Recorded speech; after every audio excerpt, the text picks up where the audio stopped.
Arratsaldeon, ¿lo he dicho bien? ¿O? Sí. Buenas tardes a todos y a todas.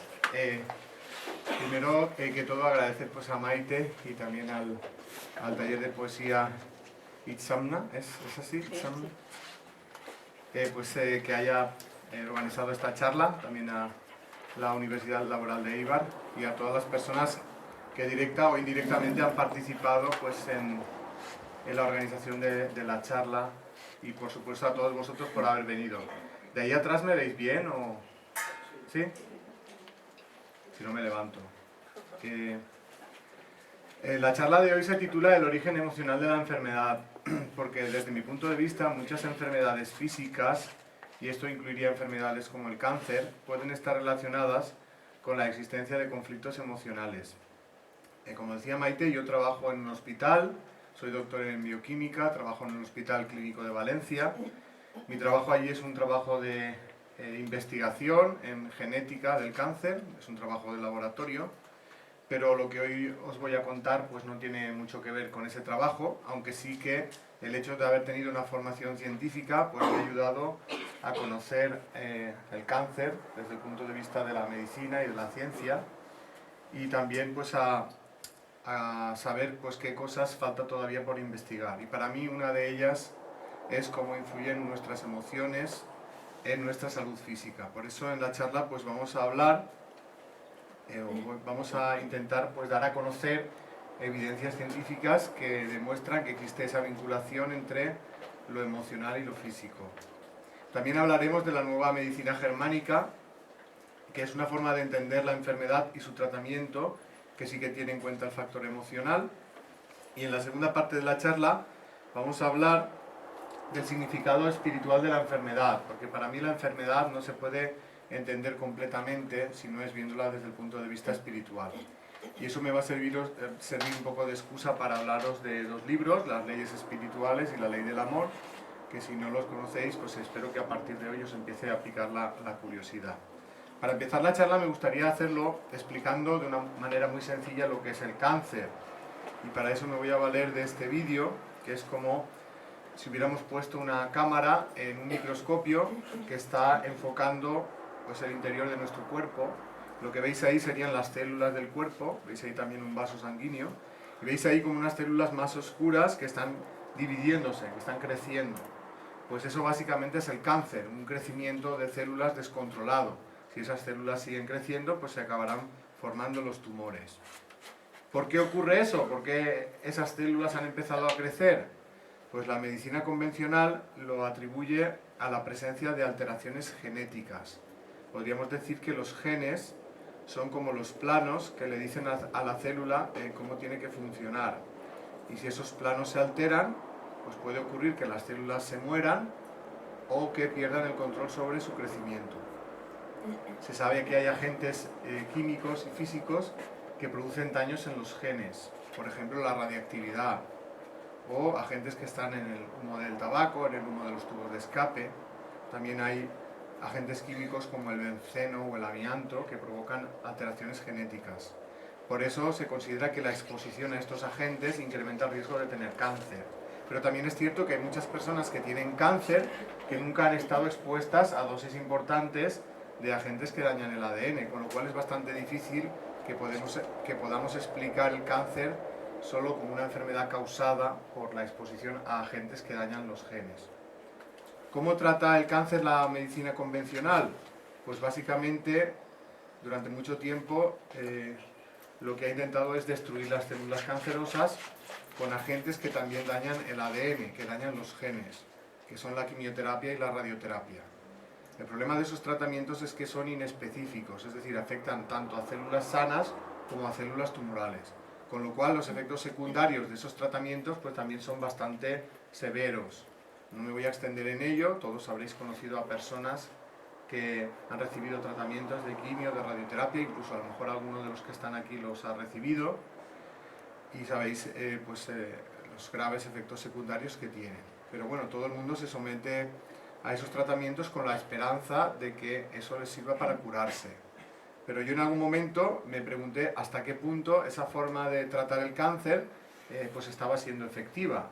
Y para contestar a esa pregunta lo voy a hacer con los datos de un trabajo de investigación que se publicó en el año 2010 en una revista de investigación en cáncer internacional, se llama Annals of Oncology. En este estudio lo que hacen es analizar la evolución de la mortalidad del cáncer en Europa durante 30 años, desde el año 1975 hasta el año 2005. Yo os voy a mostrar los datos de España. En esta gráfica están las gráficas de mortalidad por cáncer durante esos 30 años. Está mostrado el número de muertes por cada 100.000 habitantes y está separada por sexos, porque en realidad mueren más hombres que mujeres de cáncer. En el eje vertical está el número de muertes por cada 100.000 habitantes y en el eje horizontal los años. Si por ejemplo miramos lo que ocurrió en el año 1975, veremos que ese año pues, murieron unas 95 personas de cáncer por cada 100.000, 95 mujeres por cada 100.000, y en el caso de los hombres murieron unos 150 por cada 100.000. Si observamos lo que ocurre a lo largo del tiempo, vemos que en el caso de las mujeres más o menos la tasa de mortalidad se mantiene parecida de un año a otro, es casi una línea horizontal. En el caso de los hombres, a partir de los años 80 se incrementa, luego se mantiene más o menos estable con una ligera bajada. De manera que en el caso de los hombres, en el año 2005 murieron más hombres de cáncer que en el año 1975, y en el caso de las mujeres, pues más o menos la misma cantidad. A la luz de esos resultados, uno se puede hacer la siguiente pregunta: ¿cómo es posible que, habiendo logrado tantos avances científicos, habiendo tantos tratamientos nuevos contra el cáncer, no hayamos conseguido disminuir significativamente la mortalidad por cáncer, que es en realidad el objetivo a conseguir? ¿Es que hay algo que la medicina convencional está dejando de considerar y que es muy importante para conseguir esa curación? Pues para mí ese algo que falta por investigar es cómo influyen nuestras emociones en nuestra salud física. Por eso ahora vamos a empezar a hablar de algunos trabajos que demuestran que existe esa relación. Vamos a empezar hablando primero de un trabajo que se publicó en el año 2008, lo firma un grupo de investigación alemán del Instituto de Inmunología de Witten. Lo que han descubierto estos investigadores es que las células tumorales están conectadas con el sistema nervioso y que a través de esa conexión reciben la señal de crecimiento. Fijaros que esto para mí es un hallazgo revolucionario, porque antes se pensaba pues, que las células tumorales crecían a consecuencia de sus propias alteraciones genéticas, es decir, que la señal de crecimiento estaba en la propia célula tumoral y que era consecuencia de las alteraciones genéticas. Sin embargo, si hacemos caso de este trabajo, lo que aquí nos está diciendo es que la señal de crecimiento no procede de las células tumorales, sino que procede del sistema nervioso. Es el sistema nervioso el que está estimulando el crecimiento de esas células. Y por supuesto el sistema nervioso pues, va a ser donde va a parar todo lo que nos ocurre a nivel emocional. Este es el primer vínculo que ya encontramos. Ahora os quiero comentar otro trabajo que se publicó en el año 2010 en la revista Cancer Research, también investigación en cáncer a nivel internacional. Es un estudio realizado en ratones y lo que hacen en este estudio es observar cómo influye el estrés en el crecimiento de las células tumorales. Lo que hacen en este estudio es someter a los ratones a un tipo de estrés que se llama estrés por confinamiento, que consiste en coger a los ratones todos los días durante 2 horas, sacarlos de su jaula y ponerlos en una camisa de fuerza, de manera que el ratón no se puede mover. Eso se sabe que provoca un estrés muy fuerte en el ratón, una respuesta del sistema nervioso, una secreción de neurotransmisores y de hormonas. Esto ya se sabía de antes. Lo que hacen en el estudio es observar cómo influye eso en el crecimiento de las células tumorales. A estos ratones se les inyecta células tumorales en la pata y observan la diferencia que existe entre el crecimiento tumoral en ratones que no han sido sometidos a estrés. Lo comparan con lo que ocurre en los ratones que han sido sometidos a estrés. En esta fotografía de la imagen tenéis la diferencia de crecimiento en esos dos tipos de ratón. El ratón control es el que no ha sido sometido a estrés, y en ese ratón se están inyectando las células en la pata, y toda esa zona que veis de color violeta representa el crecimiento de las células tumorales en esos ratones, es decir, que se crecen donde se han inyectado las células tumorales. Sin embargo, los ratones sometidos a estrés, aparte de crecer en la pata, que es donde se han inyectado, también observáis un crecimiento en la zona de los pulmones. Es decir, que el estrés ha contribuido a que el cáncer se extienda en el ratón, en los ratones. Este es otro trabajo del año 2008, publicado por un grupo de investigación de la Universidad de Londres.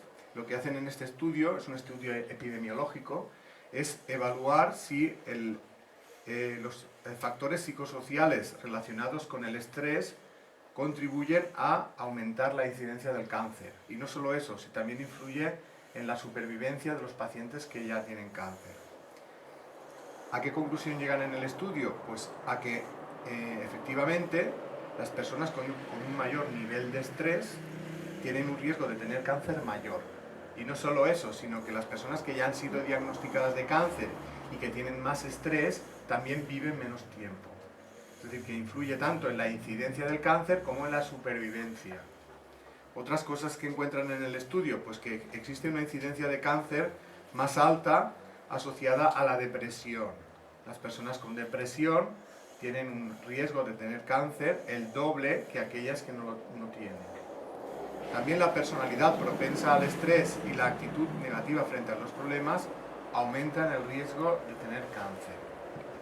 Esto era un pequeño preámbulo para hablaros del trabajo del Dr. Hammer, un médico alemán que para mí es la persona, el investigador que más ha contribuido a la hora de demostrar la relación entre las emociones y la salud.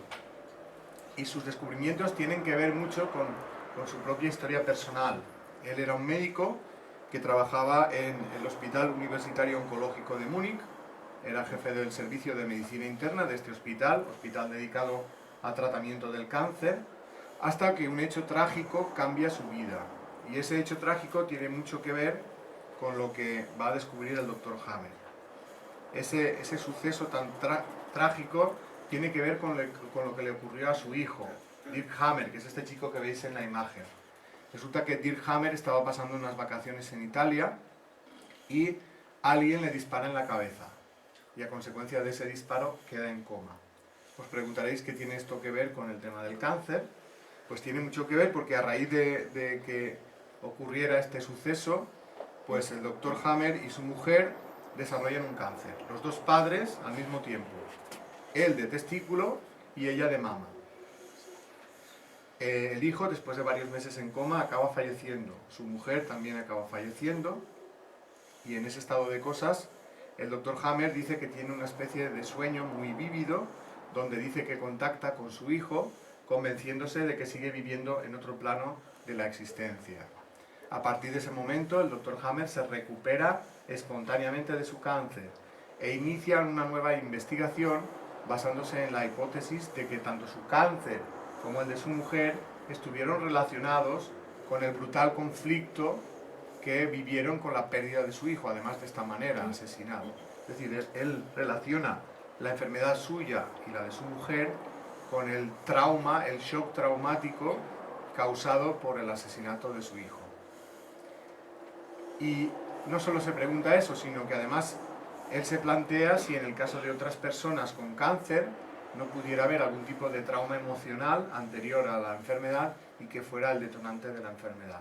Pues esto es lo que va a intentar averiguar él con su investigación, y tras una investigación que dura más de 30 años, donde él analizará más de 100.000 casos, pues llega a una serie de conclusiones que yo os voy a intentar resumir. Lo primero que él hace es entrevistar a los pacientes de su hospital con cáncer, preguntándoles sobre su vida emocional.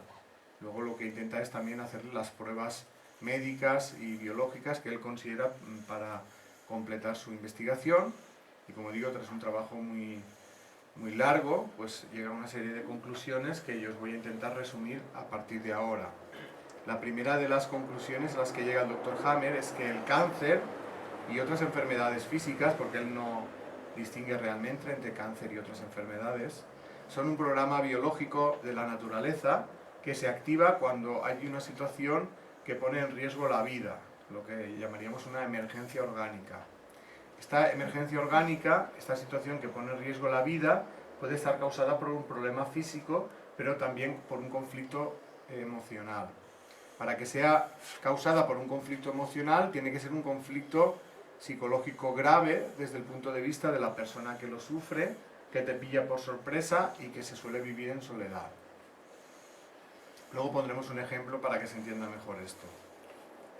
Otra de las cosas que descubre el Dr. Hammer es que en el momento en el que se produce ese conflicto emocional, se produce una alteración en el cerebro, que se puede detectar a través de un TAC, un escáner cerebral.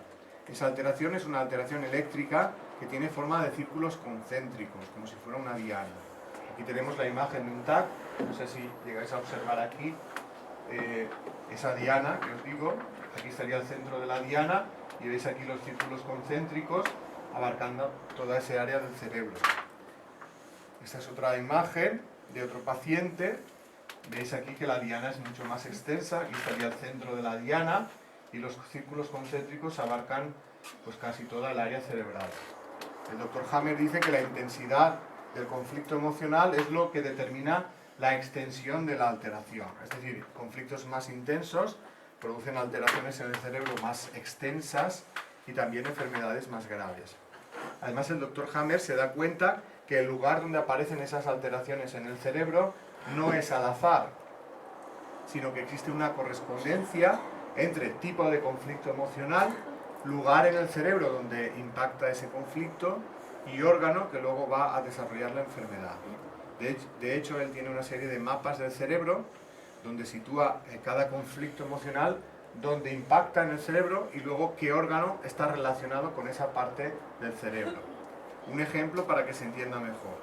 Pongamos el caso del cáncer de mama que afecta a la glándula mamaria. En este caso, a nivel emocional, tendríamos un conflicto de preocupación o pelea en el hogar. A nivel cerebral, la alteración se produciría en el cerebelo, que es esta parte que veis aquí coloreada de amarillo, de atrás del cerebro. Si hiciéramos una sección y la viéramos desde arriba, sería esta parte, y si la ampliamos, tenemos todo esto. O sea, estos dos círculos naranja son los dos lugares del cerebro donde aparecen alteraciones cuando hay un conflicto de esa naturaleza. Luego las mamas serían los órganos afectados. En realidad el Dr. Hammer dice que todas las enfermedades siguen el mismo esquema de evolución. Y en ese esquema de evolución él le da mucha importancia a lo que ocurre con la pérdida del sueño. Porque él dice que lo que hace que un conflicto emocional pase a ser también un problema físico es que se pierda el sueño, es decir, que se empiece a padecer de insomnio. Él dice que cuando una persona no tiene ningún problema importante, es capaz de conciliar el sueño, es decir, alterna periodos de sueño con periodos de vigilia. En el momento en el que se produce un conflicto emocional, si es un conflicto altamente traumático, puede ocurrir que esa persona quede tan impactada que deje de poder dormir y comienza una fase de insomnio prolongado. Esto es lo que se llama la fase de conflicto activo. Aquí ya van a empezar a aparecer cambios en el cuerpo. Esos cambios lo que intentan es compensar alguna carencia que se ha producido a consecuencia del conflicto emocional. Si la persona fuera capaz de resolver el conflicto, que a veces no ocurre, pero imaginemos que fuera capaz de resolver ese conflicto, pues vendría una segunda etapa, que es la fase de curación. En esta fase de curación lo que va a intentar el organismo, el cuerpo, es volver a la normalidad. Pero esa vuelta a la normalidad no sucede de la noche a la mañana, necesita de un tiempo y de un proceso. Generalmente se trata de un proceso inflamatorio. Igual que cuando una persona se dobla un tobillo o se hace una quemadura, esa parte del cuerpo se inflama para poder regenerarla. Cuando estamos en la fase de solución, los tejidos y los órganos que se habían alterado cuando el conflicto estaba activo se van a inflamar pues, para proceder a la curación, la sanación de ese tejido. Y incluso en la etapa final del proceso se pueden producir procesos infecciosos. Lo que dice el Dr. Hammer que ocurre aquí es que los microorganismos eliminan las células que no se han podido reparar. En el cerebro también ocurren cosas diferentes dependiendo de la etapa en la que estemos. Cuando el conflicto está activo se produce esa alteración eléctrica en el cerebro, que se llama foco de Hammer. en la fase de solución esa misma parte del cerebro también se va a inflamar. El problema de una inflamación en el cerebro es que el cerebro está contenido en el cráneo y no puede crecer cuando se inflama como lo haría una inflamación en una articulación. Esa necesidad de crecer y no poder genera una tensión muy fuerte en esa parte del cerebro que puede desembocar en la ruptura de los vasos sanguíneos y en una hemorragia cerebral. Afortunadamente hay fármacos que permiten disminuir esa inflamación, que son los corticoides, pero para hacer buen uso de esos fármacos hace falta saber cómo evolucionan las enfermedades y saber que en la fase inflamatoria el cerebro puede estar afectado y si la inflamación es muy fuerte puede requerir medicación. Este es un artículo que se publica en el año 2012 que viene a darle la razón al Dr. Hammer en esa predicción que hace de cómo evolucionan las enfermedades a nivel cerebral. Es un artículo publicado también en la Universidad de Londres por el Departamento de Epidemiología y Salud Pública. El artículo se titula El estrés psicológico como factor de riesgo de muerte de enfermedad cerebrovascular, es decir, de hemorragia cerebral. Seguramente todos habréis conocido el caso de personas que aparentemente estaban sanas, que gozaban de buena salud y que de la noche a la mañana han sufrido una hemorragia cerebral y a consecuencia de ello o se han muerto o se han quedado paralizadas de una parte de su cuerpo. Y aparentemente eso ha ocurrido sin que haya una explicación, como si fuera una macabra lotería que te puede tocar en cualquier momento sin que sepas el porqué. Desde este punto de vista, eso no sería una casualidad. Puede ser que esa persona estuviera viviendo un conflicto intenso y traumático que ya ha entrado en fase de solución y que en esa fase de solución ha provocado una inflamación muy fuerte en el cerebro que ha desembocado en la ruptura de los vasos sanguíneos. Por eso en el estudio encuentran que existe una relación entre el estrés psicológico y el riesgo de morir de hemorragia cerebral. Si no conociéramos la explicación que da el Dr. Hammer, la verdad es que nos resultaría difícil entender cómo una cosa influye en la otra. Conociendo lo que dice el Dr. Hammer, nos es fácilmente explicable el resultado de este artículo. La diferencia entre este artículo y lo que el Dr. Hammer dijo es unos 30 años de diferencia. El Dr. Hammer lo dijo 30 años antes de que se publicara este artículo. Y este artículo le da la razón a él en sus teorías. Este es otro artículo que le da la razón al Dr. Hammer también en esa predicción que hace al decir que el cuerpo tiene mecanismos naturales de regeneración, incluso para enfermedades como el cáncer. El artículo se publica en el año 2011 en una revista de investigación médica, tiene como título La remisión espontánea del cáncer y la firma el doctor Thomas Jesse. Voy a leeros un fragmento del resumen del artículo. Dice así: la curación espontánea del cáncer es un fenómeno que ha sido observado durante cientos y miles de años y después de haber sido objeto de muchas controversias, ahora se acepta como un hecho indiscutible. Una revisión de los informes anteriores demuestra que la remisión se asocia con infecciones agudas, fiebre e inmunoestimulación, que es todo lo que dice el Dr. Hammer que ocurre en la fase de curación.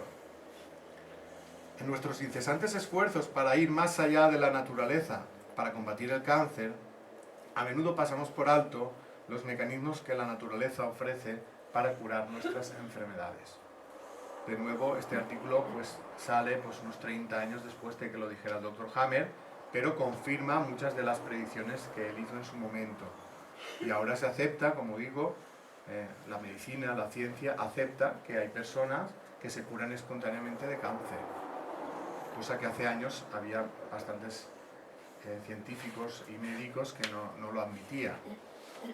Y aquí es donde quiero tratar un poquito el significado biológico del cáncer.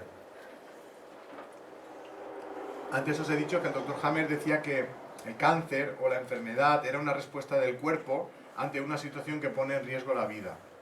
Esto, como mejor se entiende, es con un ejemplo. Y el ejemplo que voy a poner es el cáncer de pulmón. Según el Dr. Hammer, el cáncer de pulmón se produce cuando hay una falta de oxígeno que puede poner en riesgo la vida. ¿Por qué puede haber esa falta de oxígeno? Puede ser una causa física, por ejemplo, en el fumador, que ha estado toda la vida con este hábito, llega un momento en que ha deteriorado tanto sus pulmones que estos no pueden captar el oxígeno que esa persona necesita para vivir. En ese momento el cuerpo detecta esa falta de oxígeno y el cerebro envía una señal a las células de los alveolos pulmonares para que se pongan a crecer. Es entonces cuando se forman tumores en los pulmones. Pero esos tumores sí que tienen una función biológica. Serían como una especie de pulmón de emergencia que está orientado a captar el oxígeno que esa persona por la vía normal ya no puede captar. Pero también puede haber una causa emocional que active ese mismo programa. La causa emocional sería un conflicto intenso de miedo, ansiedad o angustia. Cuando una persona está viviendo un conflicto de esa naturaleza, pues su respiración se vuelve insuficiente, hasta el punto de que le puede faltar el oxígeno necesario para seguir viviendo. El organismo detecta esa falta de oxígeno y el cerebro envía la señal a los alveolos para que empiecen a crecer y se forman los tumores. Es decir, que el cuerpo no sabe exactamente por qué falta oxígeno. Casi que le da igual que sea por causa física o por un conflicto emocional. Pero como el resultado de ambos es el mismo, que falta oxígeno, pues el cuerpo activa el mecanismo que tiene para paliar esa falta de oxígeno. Pues de esta manera el Dr. Hammer intenta explicar cada una de las enfermedades, viendo su significado biológico. Si os resulta difícil entender cómo una persona puede faltarle el oxígeno a consecuencia de un problema emocional, no tenéis más que observar lo que le ocurre a una persona que tiene un ataque de ansiedad. ¿Qué le suele ocurrir? Pues que a consecuencia de la ansiedad empieza a tener dificultades para respirar, sus bronquios empiezan a contraerse y llega un momento que incluso se llega a desmayar por la falta de oxígeno. Al desmayarse se relaja y vuelve a respirar con normalidad. Pues en esa situación se observa en un periodo muy corto de tiempo el inicio y el final. El inicio sería la ansiedad y el final el desmayo a consecuencia de la falta de oxígeno.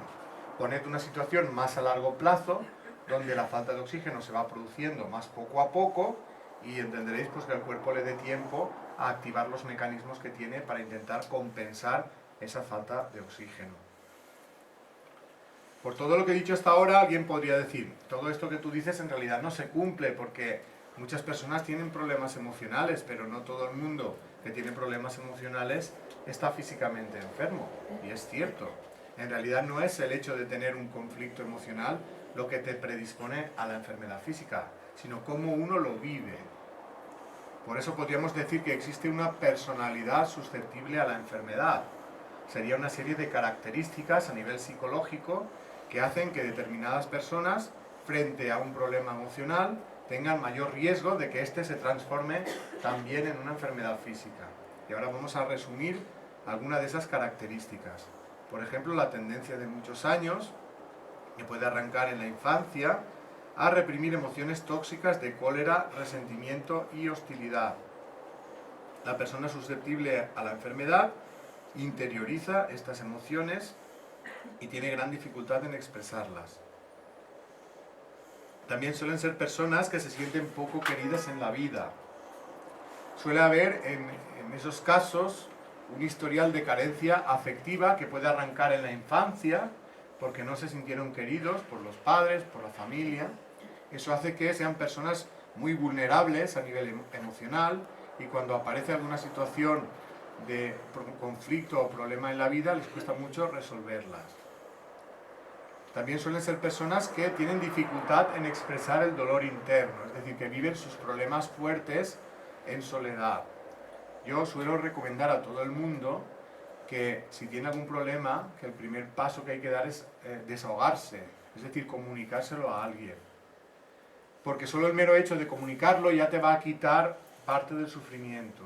Y además, a lo mejor esa persona a la que se lo comunicas te puede dar un buen consejo para intentar resolverlo. Es muy importante no callarse los problemas y buscar ayuda, buscar por lo menos exteriorizarlo.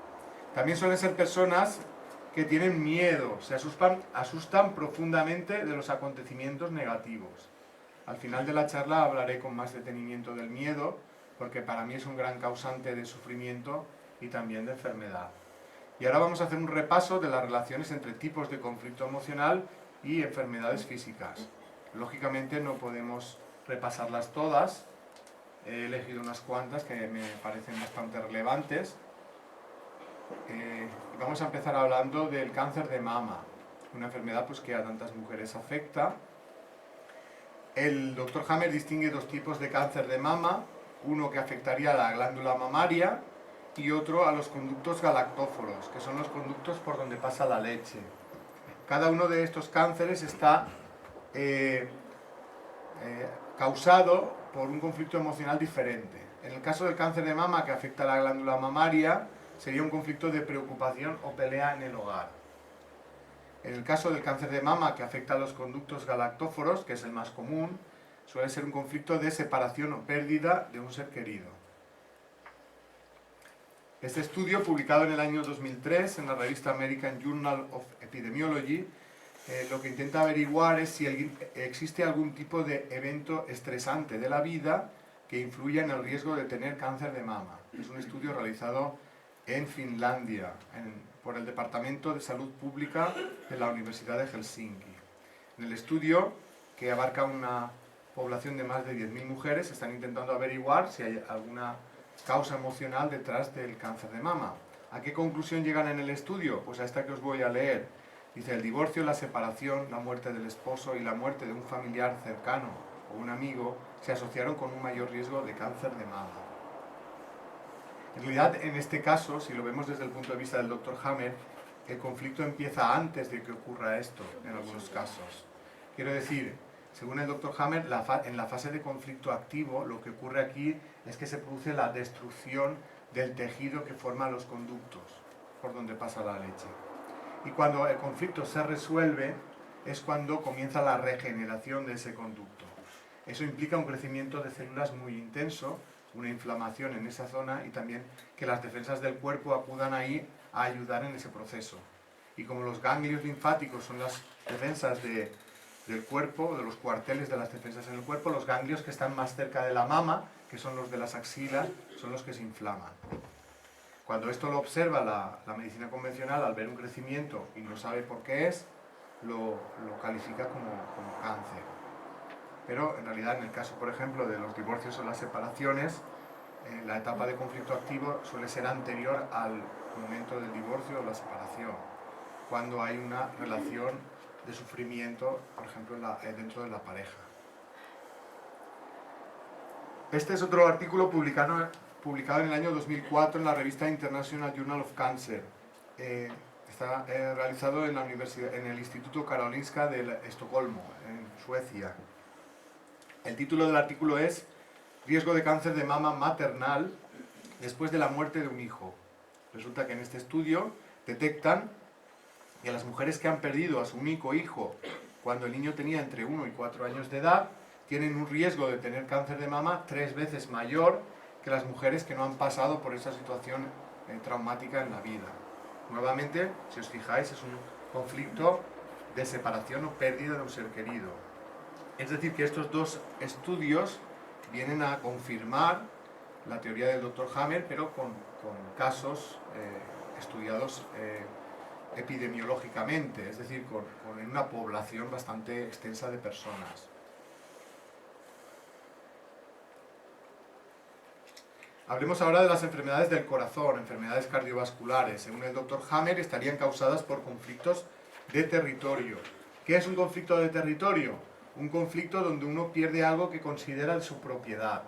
Este algo puede ser, por ejemplo, la pérdida del trabajo, la pérdida de una empresa, la pérdida de la vivienda, incluso una pérdida personal si uno consideraba a esa persona de su propiedad. Esto puede provocar anginas de pecho, infartos de miocardio. Este investigador, el Dr. Ilan Weinstein, del Hospital Johns Hopkins en Estados Unidos, también defiende que hay enfermedades cardiovasculares causadas por conflictos emocionales. De hecho, él publicó en el año 2005 un artículo en la revista New England Journal of Medicine, que es la revista más importante en investigación internacional. Publica un artículo donde describe un tipo de infarto de miocardio que es bautizado como síndrome del corazón roto, porque está causado por un evento emocional repentino y altamente traumático. Estos son otros trabajos uno del año 98, donde se habla del riesgo de enfermedad coronaria, enfermedades del corazón y de infarto de miocardio en hombres con depresión. Los hombres con depresión tenían un riesgo de tener estas enfermedades el doble que aquellos que no estaban pasando por depresión.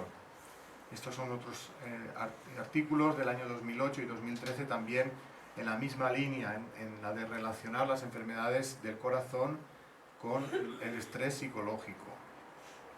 Hablemos ahora de las enfermedades respiratorias. Estas enfermedades estarían causadas por conflictos de falta de aire. Un conflicto de falta de aire es un conflicto relacionado con el miedo, la ansiedad o la angustia. Provocaría diferentes enfermedades del aparato respiratorio. Antes hemos hablado del cáncer de pulmón. En realidad esto ya sería una respuesta del cuerpo ante la falta de oxígeno. Pero enfermedades respiratorias como el asma también pueden estar causadas por conflictos emocionales. Por ejemplo, el miedo. Precisamente de esto habla el Dr. Richard Davidson de la Universidad de Wisconsin, en Estados Unidos. Él ha demostrado que el asma se activa por el miedo. Él ha realizado un estudio en el que se ha sometido a pacientes asmáticos, se les ha hecho visionar una serie de películas que en algún momento iban a despertar el miedo en esas personas. Al mismo tiempo tenían monitorizada la actividad cerebral de esas personas. Resulta que ellos descubren que en el momento en que la persona empieza a sentir miedo, se produce una activación en un área del cerebral muy concreta, que está aquí marcada en las imágenes. En el centro de esas cruces verdes tenemos las zonas del cerebro que se activan cuando esas personas están sintiendo miedo. Y el proceso posterior o a consecuencia de ello se producen los síntomas del asma. Fijaros que esto se parece mucho a lo que dice el Dr. Hammer cuando habla: primero es el conflicto emocional, luego es la alteración en el cerebro y luego es la manifestación en el órgano. Esto lo publicó el Dr. Richard Davidson en el año 2005. Esto es un estudio realizado en Valencia, en la Universidad de Valencia y diferentes hospitales de Valencia, que relaciona el cáncer de pulmón con la depresión. O sea que no solo son estudios internacionales, sino que también en España hay trabajos que van en esa línea. Hablemos ahora de las enfermedades del aparato digestivo. Estas enfermedades estarían causadas por conflictos indigestos. Un conflicto indigesto sería una circunstancia que la persona no asimila a nivel emocional, es decir, que no traga. Los órganos afectados pues, pueden ser cualquiera de los órganos del aparato digestivo, incluyendo el tracto digestivo, el hígado, la vesícula biliar y el páncreas, porque también son órganos que participan en el proceso de digestión. Este es un estudio publicado en el año 2010 que relaciona la soledad con el riesgo de tener cáncer de colon. Los conflictos que tienen que ver con la sexualidad y la reproducción afectan a los órganos sexuales. Por ejemplo, problemas en la relación de pareja. Imaginaros el caso de una mujer que descubre que su marido le está siendo infiel de manera repentina. Esto provoca un conflicto de desvalorización con connotación sexual. ¿Cómo responde el cuerpo? Pues intentando aumentar la producción de hormona sexual femenina. Y para ello suele generar quistes en el ovario, que son los que aumentan la producción de esa hormona sexual femenina. Otra situación que se puede dar, imaginaros el caso de una mujer que está casada, pero que no está enamorada. Y como no está enamorada, no desea tener relaciones sexuales con su pareja, pero cree que está obligada por el hecho de estar casada. Pero en realidad existe un rechazo a la relación sexual. ¿Cómo responde el cuerpo ante ese rechazo? Pues muchas veces lo que suele ocurrir es que se producen pólipos, quistes, en la zona de la vagina, que son como si fueran barreras que está poniendo la mujer a mantener relaciones sexuales. O, por ejemplo, se suelen producir infecciones en la zona de los genitales, porque lo que hace el cuerpo es intentar eliminar el tejido que ha estado en contacto con esa relación sexual no deseada. Ese es un artículo del año 1971 que relaciona la desesperanza como un factor de riesgo de tener cáncer de cuello de útero. Los problemas en el útero suelen tener que ver con los hijos. Por ejemplo, mujeres que quieren quedarse embarazadas pero no lo consiguen y se traumatizan por ello, suelen tener problemas de útero, entre otros problemas que puede haber. Los conflictos que provocan la pérdida de la autoestima son los que causan las enfermedades de los huesos y de la médula ósea. Y como en la médula ósea se produce la sangre, pues las enfermedades de la sangre. Enfermedades de los huesos pueden ser el cáncer de hueso, puede ser la artritis, puede ser la osteoporosis, o enfermedades de la sangre como las anemias y las leucemias. Están relacionados con conflictos de pérdida de la autoestima. Estos son artículos que relacionan los factores psicológicos con la leucemia. Hay uno relativamente reciente, del año 2009, pero hay artículos tan antiguos como el año 1958, mucho antes de que Hammer hiciera sus descubrimientos. Yo este artículo lo considero una joya porque lo veo muy acertado. Es un estudio que se estaba haciendo sobre leucemia infantil en niños y en adolescentes. Estudian 33 casos de leucemia y intentan estudiar también el entorno en el que esos niños viven y qué cosas tienen en común esos niños. Y resulta que descubren que de esos 33 casos, en 30 se ha producido la pérdida del padre o de la madre, sobre todo de la madre, por diferentes motivos, sea por fallecimiento, sea por abandono, por diferentes motivos. De hecho, hablan en este artículo de algo que ocurrió después de la Segunda Guerra Mundial, que fue que hubo un pico de leucemias infantiles muy alto. Entonces ellos esto lo relacionan pues con que en la guerra pues murieron muchas personas, muchos padres, muchas madres, muchos niños quedaron huérfanos y algunos de esos niños vivieron esa pérdida de una manera tan traumática que esto contribuyó a que se desarrollara después la leucemia. Puesto que estamos hablando de que muchas enfermedades físicas pueden tener un origen emocional, el tratamiento de estas enfermedades, según la nueva medicina del Dr. Hammer, debería requerir una terapia emocional que iría orientada a la identificación del conflicto y a su resolución. Es decir, ayudar a la persona a que identifique el conflicto y a que lo resuelva. La propia enfermedad ya te da una pista de cuál es ese conflicto. Y porque esto, el resolver el conflicto, va a hacer que el cuerpo active los mecanismos naturales de regeneración que tiene. Luego habría que ayudar a que esos mecanismos acaben lo antes posible su trabajo, evitando los problemas que pueden aparecer en esa etapa.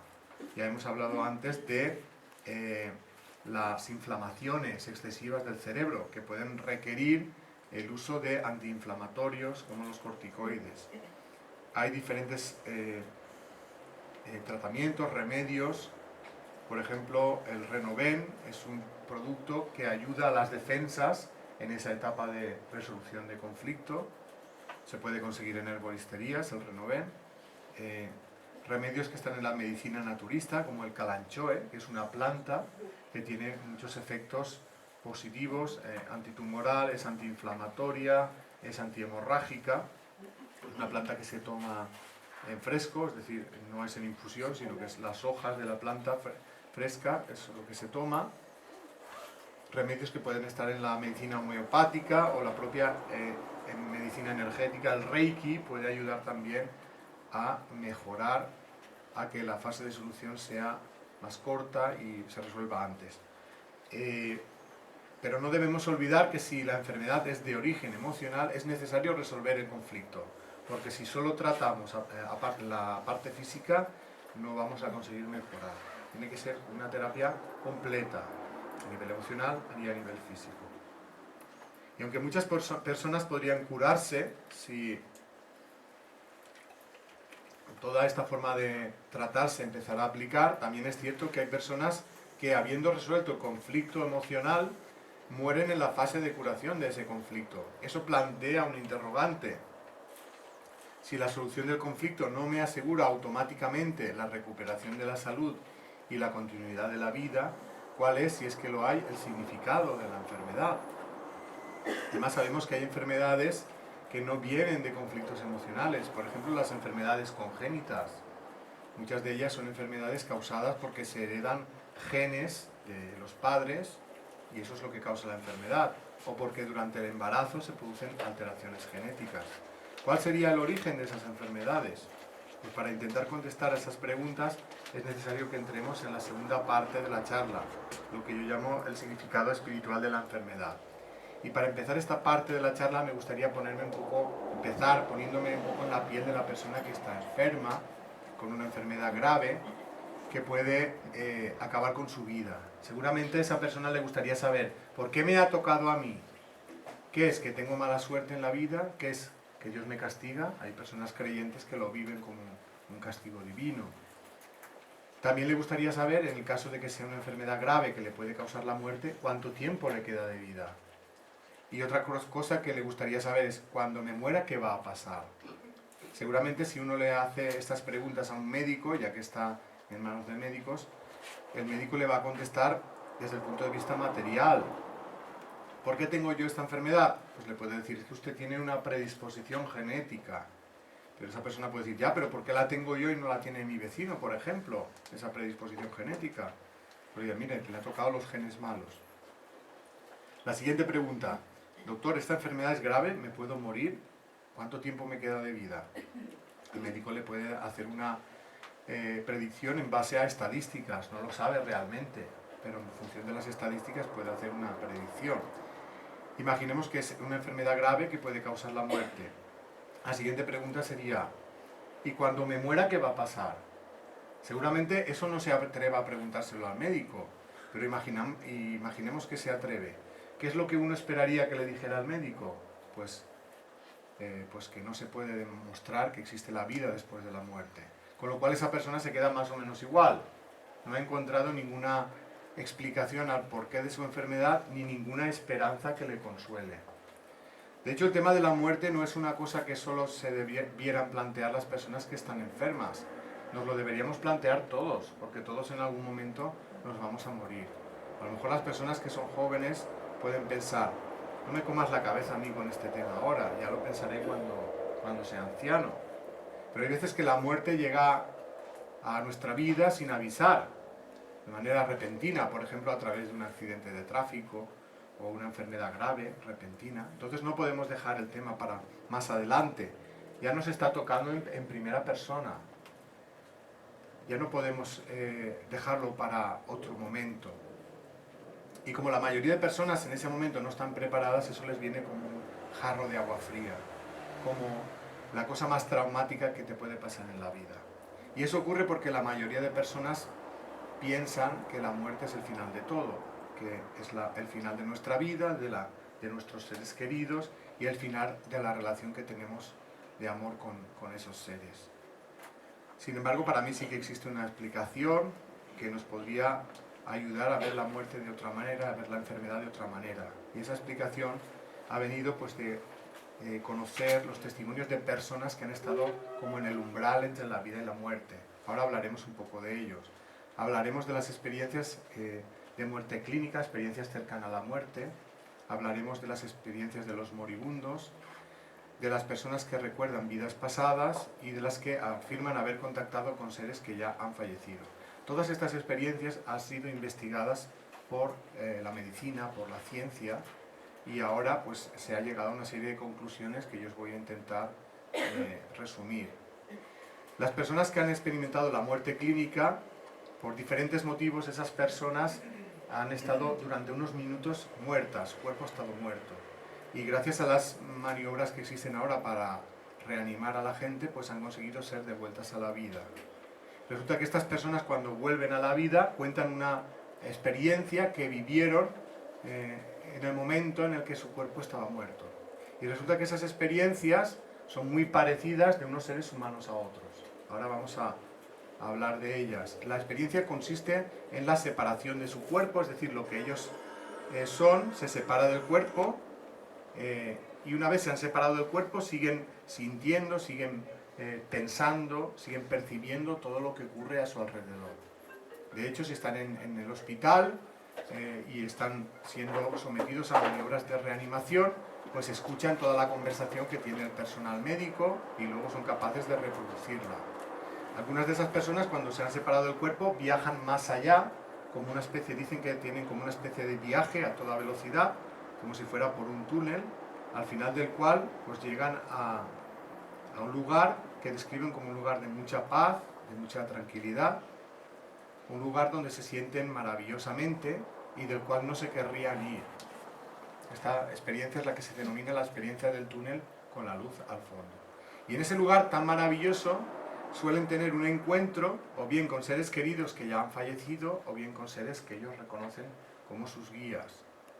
Y en ese momento se les dice que todavía no ha llegado su hora y que se tienen que volver al cuerpo. Resulta que cuando vuelven al cuerpo experimentan un gran cambio en su vida. Por ejemplo, dejan de tenerle miedo a la muerte porque han echado un vistazo y lo que han visto tiene muy buena pinta, por lo tanto no hace falta asustarse.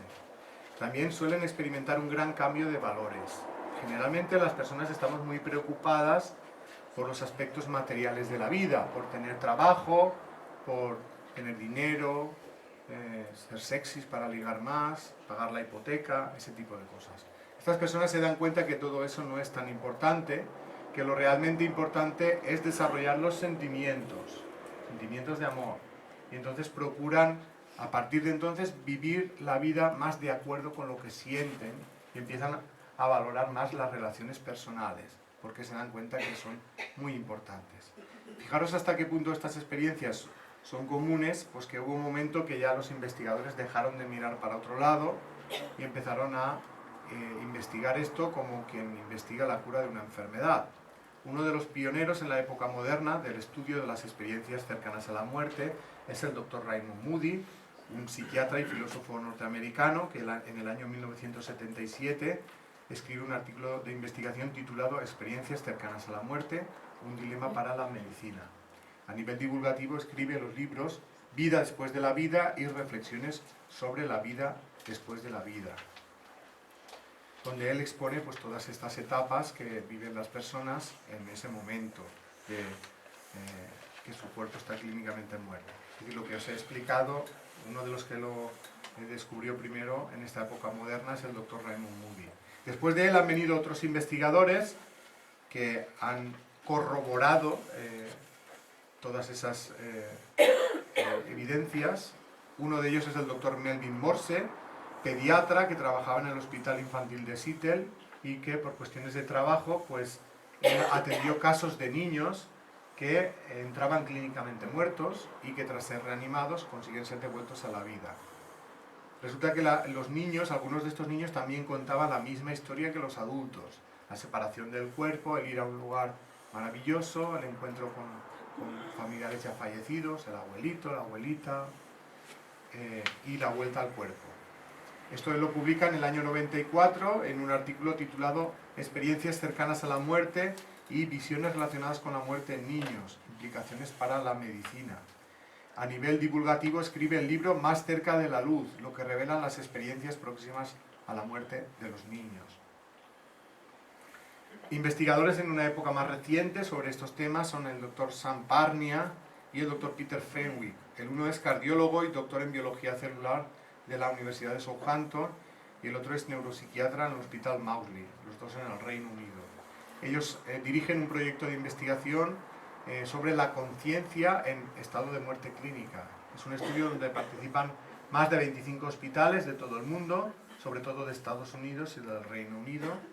Ellos ya han publicado diferentes artículos sobre estas experiencias cercanas a la muerte, tanto de sus hospitales como de este estudio internacional que están haciendo ahora, que ha publicado hace poco, en el año 2014, publicaron los resultados. Ellos a nivel divulgativo tienen publicados los libros ¿Qué pasa cuando nos morimos? Y La verdad en la luz. En este último es una investigación de más de 300 experiencias cercanas a la muerte. El doctor Peter Fenwick va a visitar en noviembre, va a hacer una charla en Elche, en el Palacio de Congresos de Elche, una conferencia de entrada libre y gratuita. Lo digo porque si alguien tiene interés o conoce a alguien que quiera ir, pues que sepa que el 5 de noviembre va a hacer esta charla. El doctor Pim van Bloemer, cardiólogo holandés, también ha publicado para mí el artículo más completo sobre experiencias cercanas a la muerte. Engloba más de 400 casos de personas que han estado clínicamente muertas. Aproximadamente el 20%, una de cada 5, tiene una experiencia cercana a la muerte. Es decir, no son todos los que experimentan la muerte clínica los que tienen una experiencia cercana a la muerte. Es 1 de cada 5 personas. En este estudio, pues, la verdad es que analizan muchas cosas. Analizan si las creencias religiosas tienen alguna influencia sobre el tener una experiencia cercana a la muerte. Llegan a la conclusión de que no. También descartan la falta de oxígeno o la destrucción neuronal como causantes de la experiencia cercana a la muerte. Tampoco el miedo a la muerte tiene ninguna influencia en tener la experiencia cercana a la muerte. Todo esto él lo cuenta en su artículo del año 2001, Experiencias cercanas a la muerte en supervivientes de paro cardíaco. Se publica en la revista Lancet, que es la segunda revista más importante en investigación científica del mundo. Tiene el libro Conciencia más allá de la vida, publicado. Otro investigador en este tema es el doctor Jeffrey Long, con el libro Evidencias del más allá, pruebas de la existencia de otra vida después de la muerte. En España tenemos la contribución del doctor Enrique Vila, con el libro Yo vi la luz. O también tenemos el trabajo del doctor Jean-Jacques Carbonnier, médico francés, que ha publicado los libros Las pruebas científicas de una vida después de la vida, o 7 buenas razones para creer en el más allá. Todos estos investigadores que han estudiado las experiencias cercanas a la muerte están llegando a las mismas conclusiones. La primera de ellas es que la experiencia cercana a la muerte no es ninguna alucinación, sino que es una experiencia real que nos está diciendo que la vida continúa más allá de la muerte del cuerpo físico. Es decir, que la consciencia sobrevive a la muerte del cuerpo físico. Hablemos ahora de las experiencias de las personas moribundas, porque esas personas en el trance final de la vida también dicen que ven y conversan con seres queridos que ya han fallecido, o bien con seres que ellos reconocen como seres de luz. Fijaros hasta qué punto estas experiencias son habituales, que cuando una persona está en un hospital, los médicos se acercan a los familiares y le dicen: prepararos que vuestro familiar va a empezar a alucinar. Mi pregunta es, ¿todo el mundo se ha puesto de acuerdo en alucinar lo mismo? ¿Que ven a seres queridos ya fallecidos? Y esto es independientemente de la creencia que uno tenga. Esto le pasa a ateos, le pasa a agnósticos, le pasa a cristianos, musulmanes, judíos, gente joven, gente mayor. Parece ser que todos en el final de la vida nos hemos puesto de acuerdo en alucinar lo mismo. Yo creo que no se trata de ninguna alucinación, sino que se trata de una experiencia real que, si nos tomáramos la molestia de estudiar, nos daría muchas pistas de qué es lo que pasa cuando nos morimos y qué es lo que viene después. Hay investigadores que sí que se han tomado esa molestia, por ejemplo la doctora Elizabeth Kubler-Ross, psiquiatra, que por cuestiones de trabajo, pues ella convivía con enfermos terminales y ellos pues le iban contando todas las experiencias que estaban viviendo. Eso a ella le da que pensar, que ella no creía en la vida después de la muerte, y después de conocer estas experiencias empieza a creer que realmente la muerte no existe, sino que es una etapa de transición hacia otra forma de vida. Parece ser que el objetivo de las experiencias en los moribundos es preparar al moribundo para esa transición que hace hacia el otro plano. Ya que de aquí les ayudamos poco porque tenemos más miedo que ellos, del otro lado les echan un cable. Algunos libros de Elizabeth Kubler-Ross, uno de ellos es La muerte, un amanecer. Tiene muchos artículos y libros, pero uno de ellos muy interesante es este, y por eso os lo recomiendo. También el doctor Peter Fenwick, acordáis que hace 2 diapositivas lo había puesto también porque estaba estudiando las experiencias cercanas a la muerte. También está estudiando las experiencias en moribundos. De hecho, él ha escrito un artículo de investigación de experiencias del final de la vida, que son como se llaman las experiencias de los moribundos. En este artículo, publicado en el año 2010, lo que han hecho es buscar la colaboración de los centros geriátricos, porque en esos centros pues hay muchas personas que mueren cada día y el personal de esos centros, pues algunos de ellos han recogido esas experiencias. Pero en este estudio no solo se han dedicado a recoger experiencias que ya han ocurrido, sino que han empezado a recoger las experiencias a partir de ese momento de forma sistemática. Es decir, cuando hay una persona moribunda en esos centros, el personal de esos centros le pasan una encuesta, un cuestionario de preguntas para saber exactamente esa persona qué es lo que está viviendo, si está teniendo una experiencia con otros seres o no. Hay personas que afirman recordar vidas pasadas. Algunos de esos recuerdos son espontáneos, sobre todo en niños de corta edad. Otros se pueden obtener a través de hipnosis regresiva. Hay investigadores que también se han dedicado a estudiar estos casos.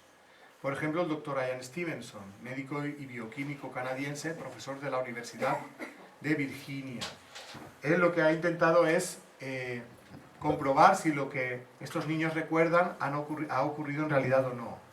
Estos niños suelen ser niños muy pequeños, que a una edad temprana, cuando empiezan a saber hablar, pues empiezan a decir pues, que han vivido una serie de cosas que parecen haber ocurrido en otra vida. Y resulta que dan detalles concretos que es posible ver si realmente han ocurrido en realidad o no. Pues a esto se ha dedicado el doctor Ian Stevenson. Y en ese trabajo de investigación, de recopilar datos, ha conseguido una base de datos de más de 2.500 casos en los cuales se ha comprobado que lo que esos niños decían había ocurrido en realidad. Es decir, era un hecho que correspondía a la vida de otra persona que ya había fallecido. Esto él lo ha explicado en diferentes artículos de investigación y en sus libros. Uno de ellos es 20 casos que hacen pensar en la reencarnación. Otro de ellos es niños que recuerdan otras vidas. El doctor Jim Tucker también ha continuado ese trabajo de investigación. Ha publicado varios artículos sobre este tema y el libro Vida antes de la vida, los niños que recuerdan vidas anteriores. Si os interesa este tema, podéis entrar en YouTube y poner como palabras clave reencarnación, Ian Stevenson o Jim Tucker. Y eso os llevará a algunos documentales donde se habla de casos concretos de niños en los cuales se ha comprobado que realmente ese recuerdo ha ocurrido en realidad. Algunos son muy impactantes, os los recomiendo. Hablemos ahora de las personas que recuerdan vidas pasadas a través de hipnosis. Los primeros casos de recuerdos de otras vidas a través de hipnosis realmente aparecieron de forma accidental, es decir, no había una pretensión de explorar en otras vidas. De hecho, muchos de los terapeutas no creían en la reencarnación. Resulta que esos episodios aparecieron en algunos casos donde había personas que tenían algún tipo de trauma o fobia que no conseguían identificar cuándo empezó en la vida de ese paciente. Los terapeutas pensaban que podía tratarse de algún problema de la infancia temprana que se ha olvidado pero que no se ha superado. Entonces le pedían a los pacientes en la sesión de hipnosis que volvieran al momento en el que se inició el trauma. Ellos pensaban que contarían alguna cosa de la infancia. Paradójicamente, algunas personas lo que hacían era contar una situación que parecía haber ocurrido en otra vida. De hecho, algunas personas describían su forma de morir en la vida anterior y cómo esa forma de morir había influenciado en el miedo, en la fobia que tenían en la vida actual. Por ejemplo, había personas que tenían miedo a meterse en el agua, no podían meterse en la piscina o en la playa porque tenían terror. Resulta que cuando les hacen la regresión, esas personas lo que hacen es que describen su forma de morir en la vida anterior. Habían muerto ahogadas. Esa forma de morir les había sido tan traumática que todavía la conservaban como un miedo a meterse en el agua en la vida actual. Algunos libros que hablan sobre este tema. Vida antes de la vida, de la doctora Helen Wambach. Vidas pasadas, del doctor Peter Fenwick. Ya veis que el doctor Peter Fenwick está metido en todos los fregados. El doctor Brian Weiss también ha escrito varios libros sobre este tema. Muchas vidas, muchos maestros, muchos cuerpos, una misma alma. Hay otro libro muy interesante que es La vida entre vidas, del doctor Michael Newton. Este libro no es que hable de otras vidas físicamente encarnado. Lo que se recoge aquí en este libro son testimonios de personas que recuerdan un momento de su pasado en el que no estuvieron ligados a un cuerpo físico. Lo que esas personas suelen recordar es la etapa anterior al nacimiento. Y lo que recuerdan de esta etapa es cómo están en otro plano preparándose para la vida actual.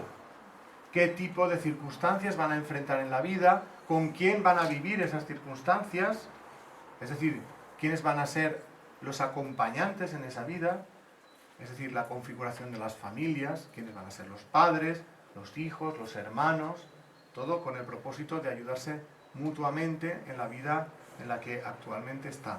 Otra cosa es que luego lo cumplan, porque sabéis que en las familias pueden estar los mayores amores, pero también los mayores odios.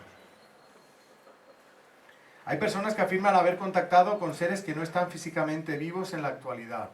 El contacto más frecuente es con seres queridos fallecidos recientemente, que bien a través de sueños vívidos o apariciones a pie de cama, en ese estado de duerme-vela, que no estamos ni despiertos ni durmiendo, esos familiares fallecidos contactan con sus familiares que se han quedado en este plano, sobre todo para hacerles saber que ellos siguen vivos, que están bien, que no debemos sufrir por ellos, que lo que tenemos que intentar es superar el dolor, superar la pérdida, continuar con nuestra vida y ser lo más felices posible, hasta que llegue el momento en que nosotros también pasemos a ese otro lado. Estas experiencias son bastante comunes, lo que pasa es que hay muchas personas que no las cuentan porque tienen miedo a qué dirán, a que los demás piensen que se están volviendo majaras. Pues manera de evitarlo, pues uno se lo guarda para sí mismo. Pero hay muchos casos. Algunos libros que hablan sobre este tema son Crónicas del Más Allá, de Sol Blanco Soler, o Visitas del Más Allá, de Sylvia Browne. Hay personas que tienen este tipo de contactos, pero no solo limitado a cuando se muere un ser querido, sino que está...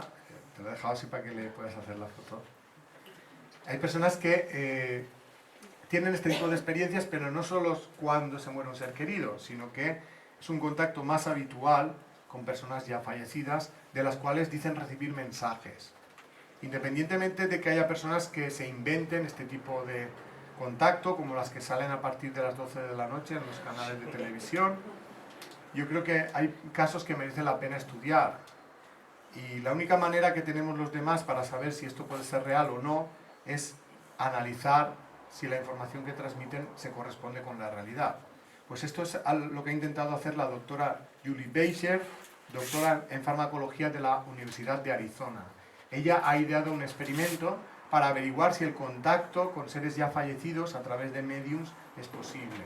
Ella buscó a estudiantes de su universidad que hubieran tenido la pérdida reciente de un ser querido y le pidió a esos estudiantes que diera información detallada sobre la vida de esas personas fallecidas, sobre su vida privada, su vida personal. Luego pidió a los mediums que hicieran lo mismo, que dieran información sobre esas personas ya fallecidas. A ser posible que fuera el propio fallecido el que contactara y hablara sobre sí mismo. Y luego contrastó la información obtenida de los mediums de la obtenida de los estudiantes.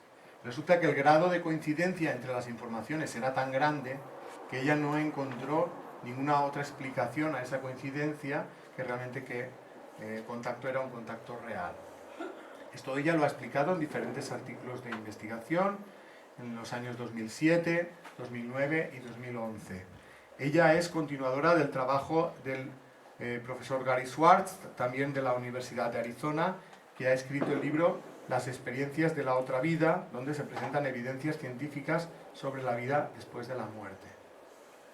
Y ahora viene el quid de la cuestión. Dicho todo esto, que era como un preámbulo para volver un poco al tema del que estábamos hablando. Acordaros que estábamos hablando de la enfermedad y estábamos intentando averiguar cuál es el significado de la enfermedad. También estábamos preguntándonos qué pasa cuando nos morimos y qué es lo que viene después, y ya que estamos, pues preguntemos por el sentido de la vida. Vamos a ver qué nos dicen esas informaciones obtenidas a través de todos esos testimonios, lo que yo llamo informaciones del otro lado. una de las cosas que se nos dice es que somos inmortales y que la vida física no es más que un instante de la vida real y que esa vida real nunca termina. Es decir, que la muerte del cuerpo físico no es el final de la vida, sino que es solo una etapa de transición hacia otra existencia menos limitada, en la que todos nos vamos a reencontrar con los seres queridos que se fueron al otro lado antes que nosotros. También se nos dice que existe un plan para cada uno de nosotros,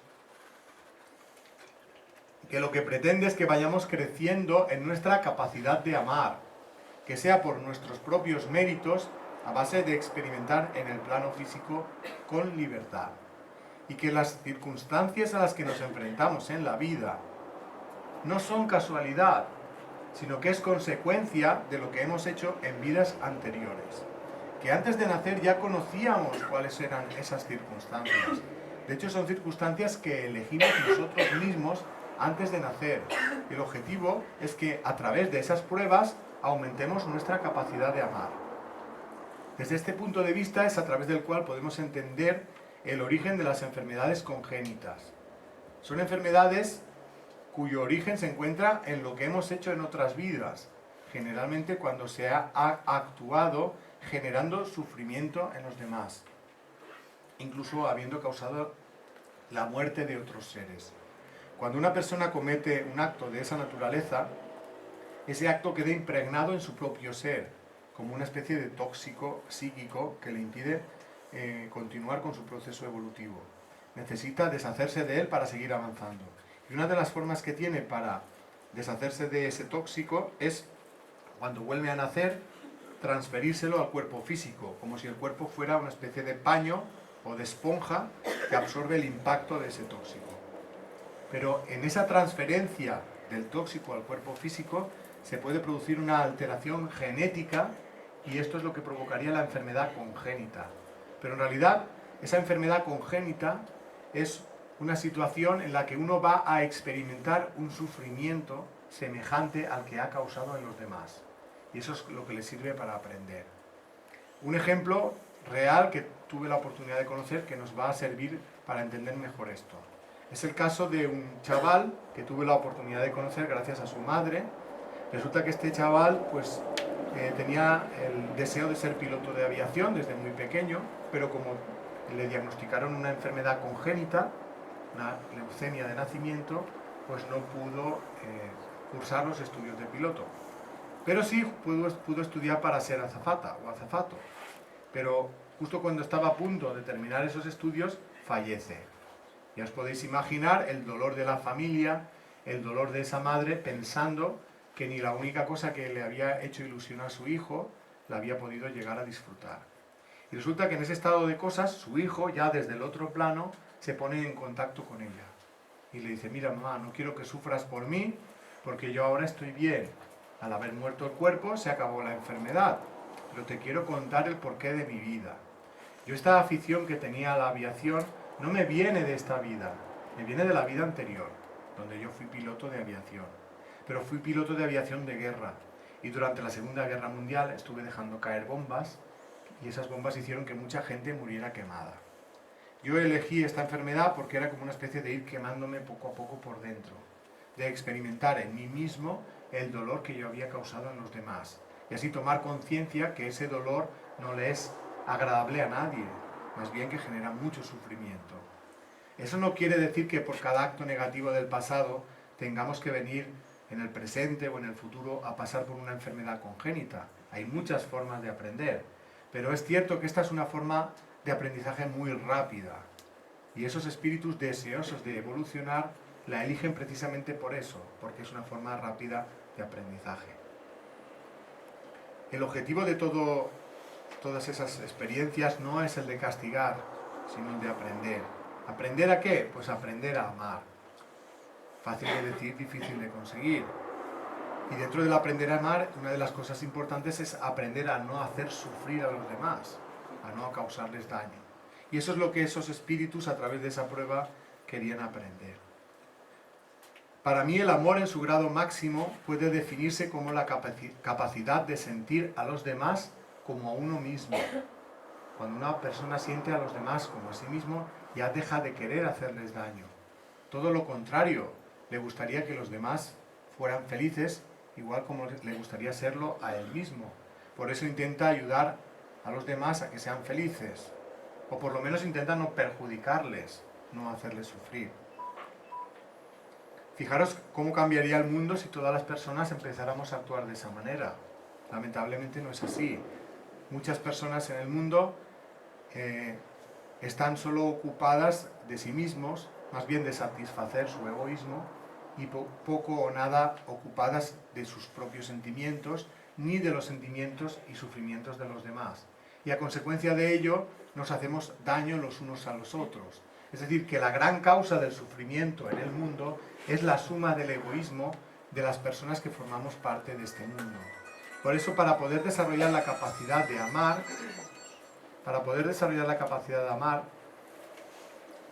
es tan importante desarrollar los sentimientos de amor como eliminar el egoísmo. Y el egoísmo tiene muchas formas de manifestarse.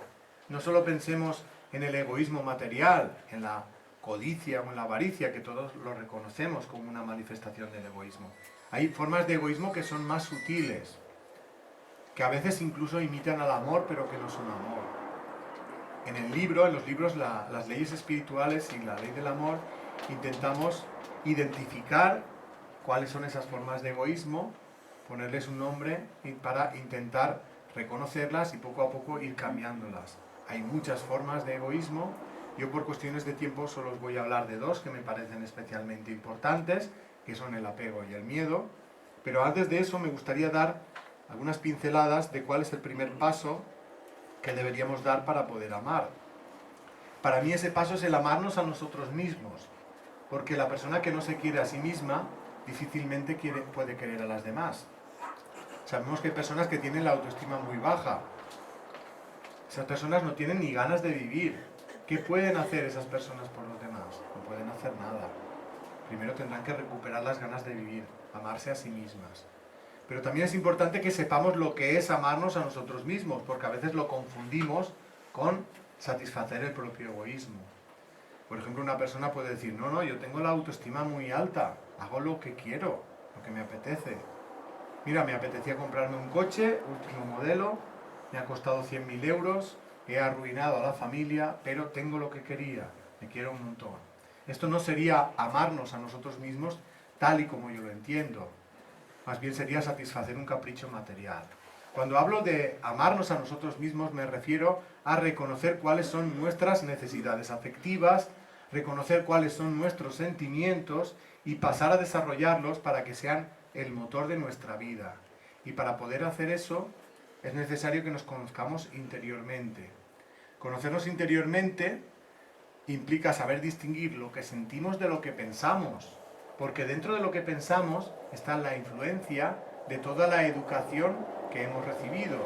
Y si es una educación represiva con los sentimientos, podemos estar actuando por lo que pensamos en contra de lo que sentimos. Y eso es lo que nos puede hacer sufrir. Un ejemplo para que se entienda mejor. Pongamos el caso de una mujer que se casó cuando era joven, pero se ha dado cuenta de que no está enamorada de su marido. Si esa mujer se quisiera a sí misma, reconocería que no está enamorada y el siguiente paso sería decirle al marido, oye, que yo no estoy enamorada de ti, y como no estoy enamorada de ti, ni soy feliz yo, ni te puedo hacer feliz a ti. Vamos a dejar la relación. Pero imaginemos que esa mujer ha sido educada en una educación tradicional que le decía que el matrimonio es para toda la vida y que romperlo es un pecado. Aunque eso no es lo que más nos afecta, lo que nos afecta es el qué dirán. ¿Cómo van a reaccionar los demás ante ese paso? Por ejemplo, la pareja. ¿Cómo va a reaccionar el marido? ¿Lo va a entender o va a tomar represalias? ¿O la familia lo va a entender o va a tomar represalias? ¿O qué va a pasar con los hijos en el caso que haya hijos en la relación de pareja? ¿O qué va a pasar con la hipoteca o con el sustento material? Pues imaginemos que por alguna de esas razones o por una suma de todas ellas, esa mujer decide continuar esa relación de pareja. Pues esa es una mujer que no se ama a sí misma, porque actúa por lo que piensa, influida por la educación que ha recibido, en contra de lo que siente.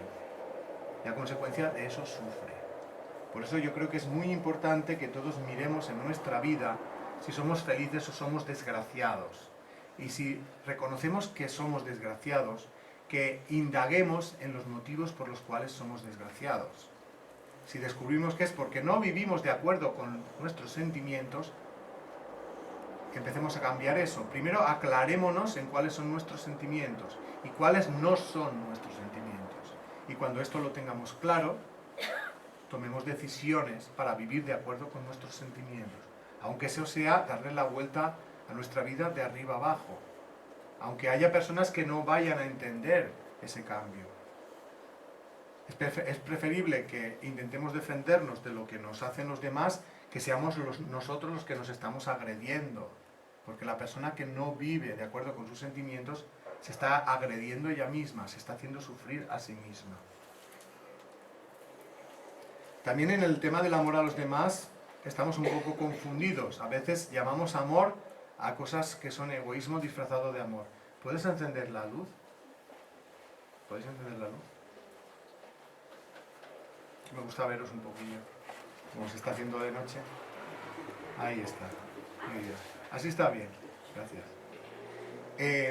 Estamos hablando del tema del amor a los demás. A veces confundimos amor con formas de egoísmo que imitan el amor, pero que no son amor. Para mí el amor verdadero, en su máxima expresión, ha de ser incondicional. Es decir, la persona que ama verdaderamente no espera nada a cambio de lo que hace.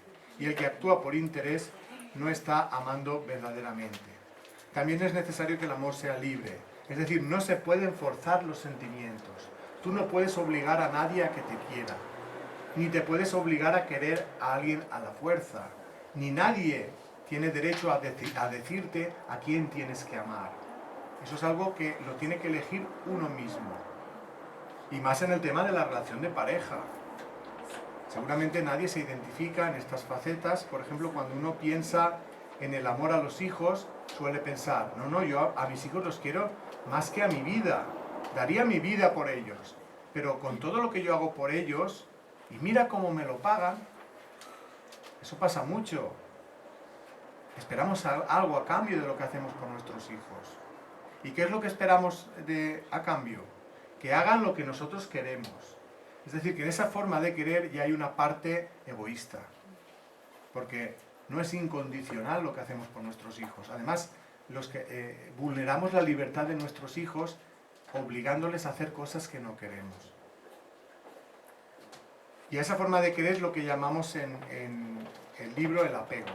El apego es el amor posesivo, de las personas que creen que la persona amada es de su propiedad y que eso les da derecho a decidir por ella. Es decir, hay una tendencia a vulnerar la libertad de las personas amadas. Incluso se las llega a retener a su lado en contra de su voluntad.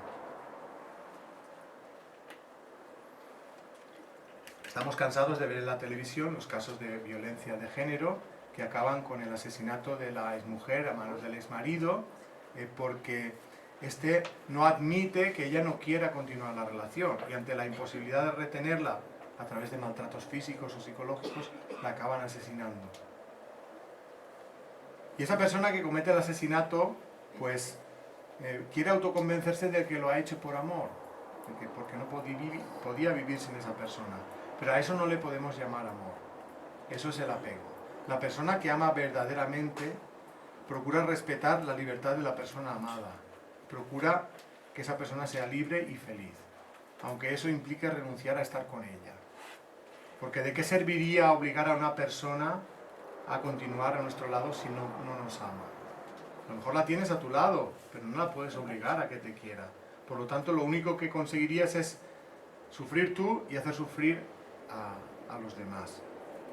Por eso si realmente en algún momento de nuestra vida nos pasa eso, que nuestra pareja, por el motivo que sea, decide no continuar la relación de pareja, jamás la perseguiremos para obligarla a continuar. Por supuesto que podemos sentir tristeza por ello, pero eso no nos da derecho a perseguir a la otra persona para hacerle la vida imposible. Dejaremos que haga su vida y nosotros intentaremos rehacer la nuestra. Algunos ejemplos de cómo se vulnera la libertad de otra persona a través del apego. Hay apego en la madre que retiene a sus hijos a su lado cuando son mayores y se quieren independizar, o hay apego en el marido que considera a la mujer de su propiedad e intenta anular su voluntad y libertad para satisfacer sus deseos.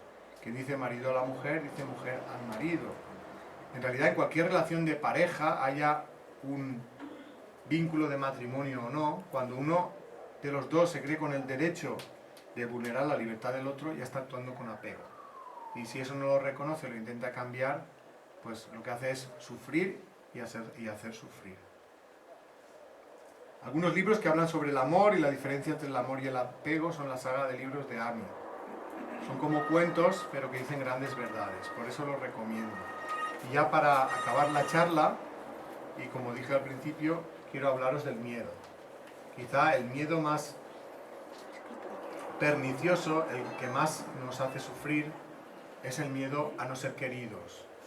Dentro del miedo a no ser queridos entra el miedo a la agresividad de los demás hacia nosotros, sea física o psicológica, es decir, entra el miedo al desprecio, a la incomprensión, al rechazo, y finalmente el miedo a la soledad, el miedo a que no nos quiera nadie. Cuando una persona tiene miedo a no ser querido, muchas veces lo que hace es amoldarse a una forma de ser que no es la suya, sino que es la que los demás esperan de él. Esas demás personas suelen ser personas a las que queremos que nos quieran y creemos que si los complacemos en todo nos van a querer más.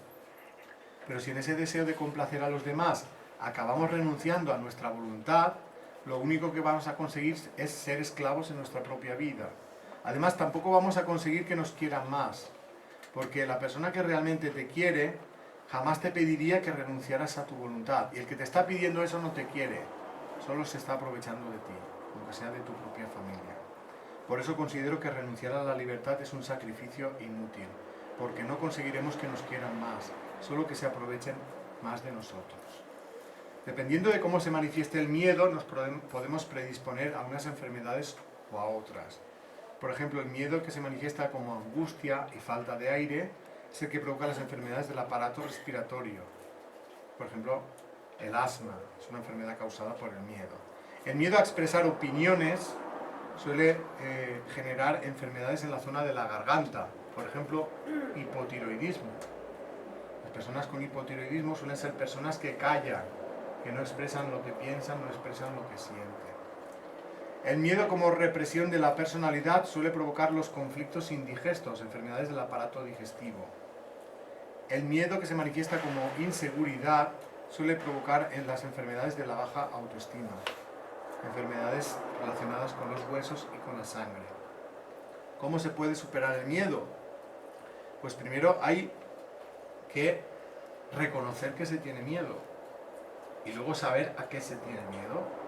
Y cuando ya sabemos a qué tenemos miedo, intentemos enfrentarnos al miedo con valor.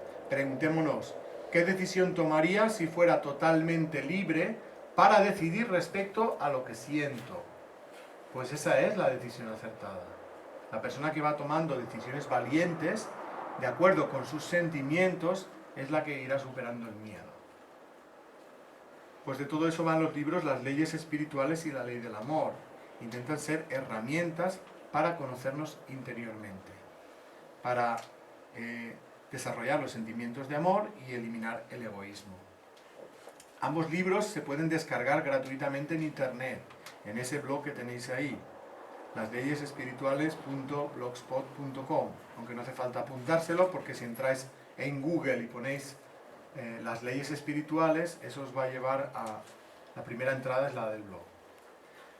También hemos traído los libros en formato papel, por si a alguien les es más cómodo leerlo en papel. Los libros valen 2 euros y con esos 2 euros se cubren los gastos de la imprenta, es decir, que no hay ánimo de lucro. Hemos traído libros, allí al final de la sala, los podéis conseguir ahora cuando termine la charla.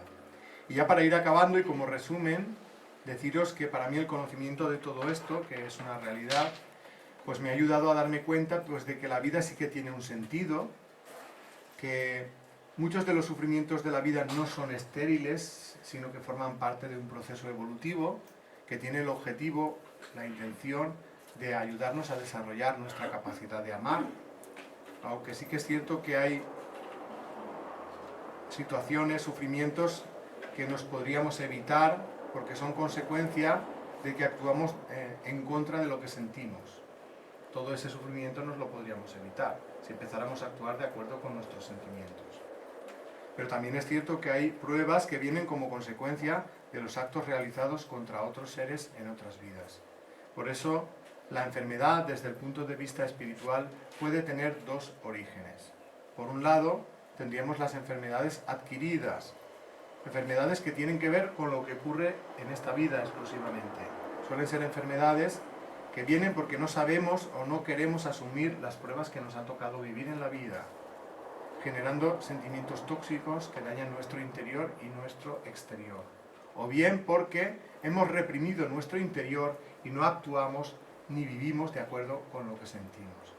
En estos casos, la enfermedad física actúa como una especie de alarma que nos avisa de la enfermedad del interior y está ahí para motivarnos a hacer un cambio. Por otro lado, tenemos el caso de las enfermedades congénitas. Estas enfermedades tienen su origen en los actos realizados en otras vidas. Son como pruebas para eliminar deudas acumuladas. Y es un proceso mediante el cual, a través de la enfermedad, uno experimenta un sufrimiento semejante al que causó en los demás. Y a través de esa prueba toma conciencia que ese sufrimiento no le es grato para nadie y deja de querer provocarlo. En cualquiera de los dos casos, la enfermedad debilita las barreras mentales que aprisionan la manifestación de nuestro interior y por tanto nos ayudan a adquirir un mayor grado de sensibilidad.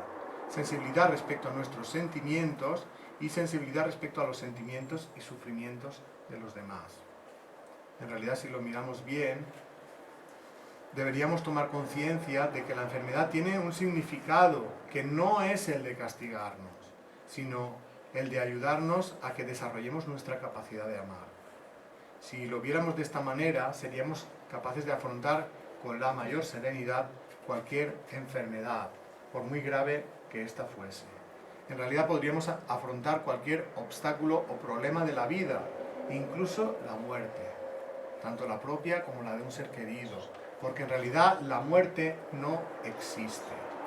Es solo una etapa de transición en la que nos despojamos de un vestido gastado, que es el cuerpo, para regresar a la vida en el plano espiritual, que en realidad es nuestro verdadero hogar. En realidad, si lo miramos bien, todo el sufrimiento del mundo tiene el mismo origen, la ausencia de amor, llamémosla egoísmo.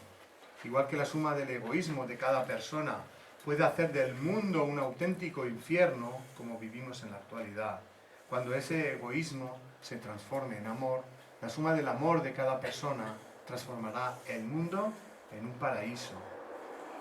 Nuestra voluntad está en hacer esa transformación desde el interior hacia el exterior, desde el egoísmo hacia el amor, porque con el cambio del interior, el exterior, el mundo entero, cambiará. En realidad nosotros no podemos cambiar a los demás, solo podemos cambiarnos a nosotros mismos y esperar y desear que los demás lo cojan de ejemplo, y si no, pues no pasa nada. Pero si muchas personas individualmente decidieran dar ese paso, el cambio individual de muchos traería como consecuencia el cambio colectivo. Y el mundo, en vez de ser un lugar de sufrimiento, sería un sitio maravilloso donde vivir. Y ya para acabar la charla, hacerlo con una cita de un sabio muy antiguo que resume muy bien el mensaje de la charla, que dice así: de las enfermedades del alma están asimismo enfermos los cuerpos. Curemos las almas y los cuerpos serán sanos. Y ya para acabar, simplemente daros las gracias por vuestra atención y si queréis ahora preguntar o comentar alguna cosa, podemos abrir un turno de preguntas. Vamos a hacer una cosa, vamos a dejar 5 minutos de descanso para las personas que se tengan que ir y después, si queréis, reanudamos y hacemos un pequeño debate. No sé cómo vamos de tiempo, Maite, tú me dirás. ¿Hacemos un debate de esa manera? ¿Os parece bien? Bueno, pues muchas gracias a todos. Vamos a hacer ese descanso.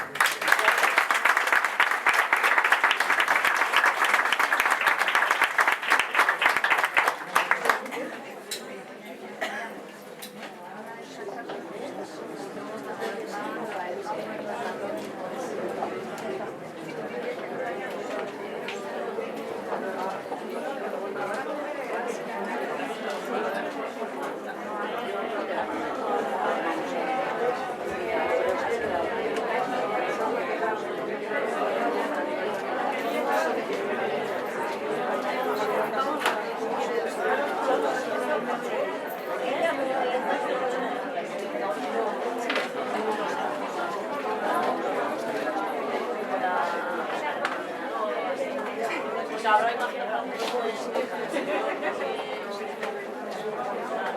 tal, señor? Bien. ¿Te interesa? Yo te puedo enviar la Así, como te lees. Sí, porque a mí se me... charla, incluso te puedo enviar los